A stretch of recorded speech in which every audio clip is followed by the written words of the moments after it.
आप सभी का बहुत बहुत स्वागत है स्टार आईक्यू यूट्यूब चैनल में। आज है 22 सितंबर और 22 सितंबर 2020 से बनने वाले सारे ही इंपॉर्टेंट करंट अफेयर के क्वेश्चन हम लोग इस वीडियो में पढ़ेंगे। अगर आपको मेरे द्वारा पढ़ाए गए सभी लेक्चर्स का पीडीएफ फाइल चाहिए तो आप मेरे Telegram channel star IQ PDF को ज्वाइन कीजिएगा। स्टार आईक्यू क्विज के नाम से टेलीग्राम ग्रुप है, आप इसे भी ज्वाइन कर लीजिएगा। आप मुझे फेसबुक और इंस्टाग्राम पे भी फॉलो कर सकते हैं स्टार आईक्यू एजुकेशन सर्च करके। कल मैंने आपसे सवाल पूछा था, उसका सही जवाब क्या है? स्वीडन के आर्म्ड डुप्लेंटिस ने किस खेल के आउटडोर इवेंट में यूक्रेन के सर्जेई बुबाका का 26 साल पुराना रिकॉर्ड, वर्ल्ड रिकॉर्ड जो है वो तोड़ दिया? तो इस क्वेश्चन का सही आंसर था आपका पॉल वाल्ट। ठीक है, बी ऑप्शन जो है बिल्कुल ठीक था और बहुत सारे बच्चों ने इसके बारे में जवाब भी दिया है, अच्छे तरीके से जवाब दिया है। बढ़ते हैं आगे और आज का पहला क्वेश्चन पढ़ते हैं हम लोग कि हाल ही में किस देश के पूर्व प्रधानमंत्री जॉन टर्नर का 91 वर्ष की उम्र में निधन हो गया है? जॉन टर्नर का 91 वर्ष की उम्र में निधन हुआ है। ये कौन से देश के पूर्व प्रधानमंत्री थे? तो ये जो है ये थे आपके कनाडा देश के पूर्व प्रधानमंत्री। ए ऑप्शन जो है इस क्वेश्चन का बिल्कुल ठीक है, जो कि आपको फोटो में दिखाई दे रहे हैं।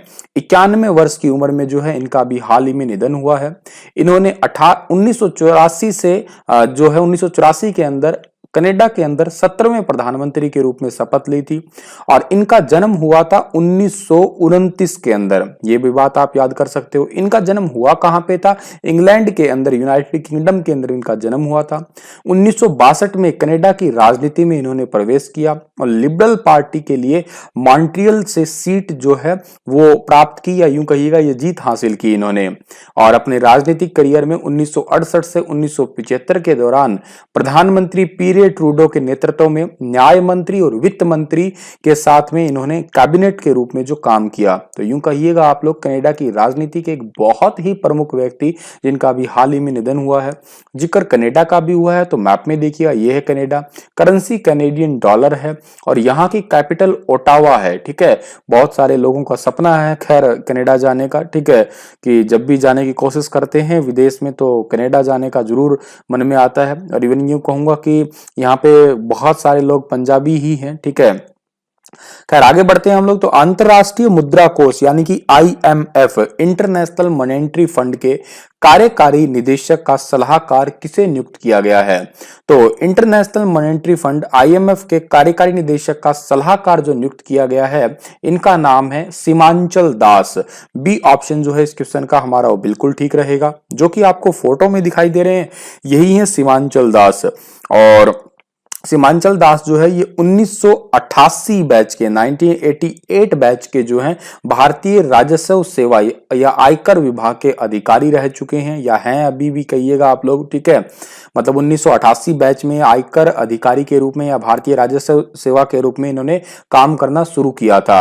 और जो सीमांचल दास है ये जो है कार्यकारी निदेशक के सलाहकार के तौर पे 3 साल तक काम करने वाले हैं आईएमएफ के अंदर। ठीक है, और सीमांचल दास वर्तमान समय में जो है कहां पे काम लगे हुए हैं? ईडी के अंदर, ईडी के प्रमुख निदेशक है इंडिया के अंदर। और 2014 से 2017 तक पूर्व वित्त मंत्री अरुण जेटली के निजी सचिव के रूप में भी इन्होंने काम किया था। अब जो है ये बन गए हैं आपके इंटरनेशनल मॉनेटरी फंड यानी कि आईएमएफ के कार्यकारी निदेशक। ठीक है, के सलाहकार नियुक्त किया गया है इन्हें हाल ही में। अब जिक्र आईएमएफ का हुआ तो इसका हेडक्वार्टर कहां पे है? वॉशिंगटन डीसी अमेरिका में। मैनेजिंग डायरेक्टर का नाम क्या है? क्रिस्टियाना जॉर्जिवा है। चीफ इकोनॉमिक्स का नाम क्या है? गीता गोपीनाथ है। और इसके मेंबरशिप कंट्रीज कितनी है? 189 कंट्रीज है। आगे बढ़ते हैं हम लोग। तो अंतरराष्ट्रीय शांति दिवस निम्न में से किस दिन मनाया जाता है? इंटरनेशनल पीस डे कब ऑब्जर्व करते हैं हम लोग, कब मनाते हैं? तो ये मनाया जाता है 21 सितंबर को। सी ऑप्शन जो है इस क्वेश्चन का हमारा बिल्कुल ठीक रहेगा। इस दिन के मनाने का उद्देश्य ये है कि अंतरराष्ट्रीय स्तर पे जो है सभी देशों या नागरिक के बीच में शांति व्यवस्था कायम रहे। इसे पहली बार मनाया कब गया था? इसे पहली बार मनाया गया था 1982 के अंदर मनाया गया था और इसकी शुरुआत जो है वो न्यूयॉर्क के अंदर हुई थी। ठीक है, न्यूयॉर्क के अंदर संयुक्त राष्ट्र शांति घंटी बजा के जो है इसकी शुरुआत हुई थी और तब से लेके ये बिल्कुल वैसी ही शुरुआत हो रही है। संयुक्त राष्ट्र की जो है शांति घंटी बजा के इसकी शुरुआत की जाती है। आगे बढ़ते हैं हम लोग तो रो के पूर्व प्रमुख अनिल धस्माना को कितने साल के लिए राष्ट्रीय तकनीकी अनुसंधान संगठन का नया अध्यक्ष बनाया गया है। तो अभी हाल ही में नेशनल टेक्निकल रिसर्च ऑर्गेनाइजेशन के नए अध्यक्ष बनाए गए हैं। इनका जो नाम है वो है अनिल धस्माना और इन्हें कितने साल के लिए बनाया गया है? 2 साल के लिए बनाया है इन्हें। डी ऑप्शन जो है इस क्वेश्चन का बिल्कुल ठीक है, जो कि आपको फोटो में दिखाई दे रहे हैं। ये पहले रो के जो हैं वो पूर्व अध्यक्ष रह चुके हैं, ठीक है, या विश्लेषण विंग के अंदर रहे थे ये, और अब इन्हें जो है आपका एनटीआरओ, यानी कि आपका एनटीआरओ का मतलब आपको मैंने क्या बताया है, नेशनल टेक्निकल रिसर्च ऑर्गेनाइजेशन जो है इसके अध्यक्ष के रूप में इन्हें जिम्मा सौंपा है। 1981 बैच के आईपीएस अधिकारी हैं अनिल धस्माना, और अनिल धस्माना भारतीय खुफिया एजेंसी रो के 1993 में जो है इन्होंने उसको ज्वाइन किया था। अब जिक्र हुआ है एनटीआरओ का, तो इसके एग्जीक्यूटिव का नाम है एस.सी. झा। हेडक्वार्टर जो है वो कहां पे है? न्यू दिल्ली में, और उसकी स्थापना कब हुई थी? 2004 के अंदर। और अब एस.सी. झा का स्थान कौन लेने वाले हैं? एस.सी. झा का स्थान ले लेंगे अनिल धस्माना, ठीक है, तो ये बात भी आप याद कर लेना। आगे बढ़ते हैं हम लोग तो 22 सितंबर को दुनिया भर में जो है कौन सा दिवस मनाया जाता है? 22 सितंबर को दुनिया भर में मनाया जाता है विश्व गुलाब दिवस, ठीक है, वर्ल्ड रोज डे। अब सर हम तो इसे फरवरी के महीने में मनाते हैं, तो वो तो आप चौंचले वाला दिन मनाते हैं, लेकिन ये रियल जो है विश्व गुलाब दिवस, इसको क्यों मनाते हैं बताता हूं मैं। यह दिन हर साल कनाडा के एक 12 साल का एक बच्चा है उसके याद में ही मनाया जाता है, जिसे कैंसर जो स्किन ट्यूमर का पता चला था इसी दिन, और उसने अपने अंतिम समय में कैंसर के रोगियों के लिए जो है कई सारे कविताएं लिखी, पत्र लिखे, लेख लिखे, गुलाब बांटे उन्हें, और उसी वजह से जो है ये 22 सितंबर को ये हर साल दुनिया भर में जो है वो कैंसर या रोज डे के रूप में मनाने लग गए हैं, ठीक है। तो ये वाला रोज डे जो है थोड़ा मीनिंगफुल है, ठीक है। अमेरिका की एक अदालत ने चीन के किस ऐप पर बैन लगाने वाले एग्जीक्यूटिव ऑर्डर पर अस्थायी रोक लगा दी है? अमेरिका की अदालत ने जो है कौन सी ऐप पे बैन लगाने वाले एग्जीक्यूटिव ऑर्डर पे अस्थायी रोक लगाई है? इस ऐप का नाम है वीचैट, ठीक है। वीचैट पे रोक लगाने के लिए अस्थायी रोक लगा दी है अभी। और ट्रंप प्रशासन ने राष्ट्रीय सुरक्षा को लेकर वीचैट पर बैन के लिए एग्जीक्यूटिव ऑर्डर पर फिलहाल जो है वो जारी कर दिया गया है, और ये बैन 20 सितंबर से लागू होना था। और अमेरिका के डिपार्टमेंट ऑफ कॉमर्स ने कहा है कि वीचैट यूजर्स का डेटा चीनी सरकार को उपलब्ध कराती है, ये पहले कहना था, लेकिन अभी फिलहाल के लिए एक बार जो है एग्जीक्यूटिव ऑर्डर पर अस्थायी रोक लगाई गई है। अब ये वीचैट जो है इसे टेंसेंट कंपनी द्वारा बनाया गया है, ठीक है, बहुत ही पॉपुलर और बहुत ही ज्यादा कमाई करने वाली कंपनी है ये। ऑपरेटिंग सिस्टम एंड्रॉयड पे काम करती है, आईओएस पे भी काम करती है, मैक पे भी और विंडोज पे। इनिशियल रिलीज डेट कब थी इसकी? 21 जनवरी 2011 में। 17 भाषाओं में उपलब्ध है और ये जावा स्क्रिप्ट के अंदर लिखी गई है। इनमें से किस मंत्रालय ने देखो अपना देश वेबिनार श्रृंखला के तहत promoting destination with authenticated cuisine webinar का आयोजन किया है? तो ये वेबिनार का जो है आयोजन किया है पर्यटन मंत्रालय द्वारा। डी ऑप्शन जो है इस क्वेश्चन का हमारा वो बिल्कुल ठीक रहेगा, ठीक है, देखो अपना देश के तहत में।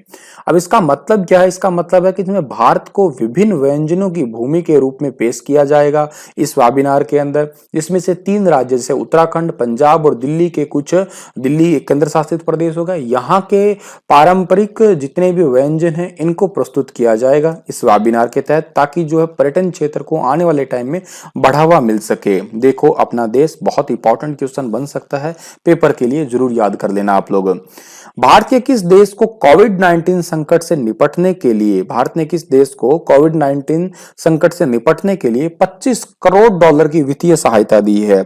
हम लोग बहुत बार सहायता दे चुके हैं इस देश को। इस देश का नाम है मालदीव, ठीक है, सी ऑप्शन सही है इस क्वेश्चन का हमारा।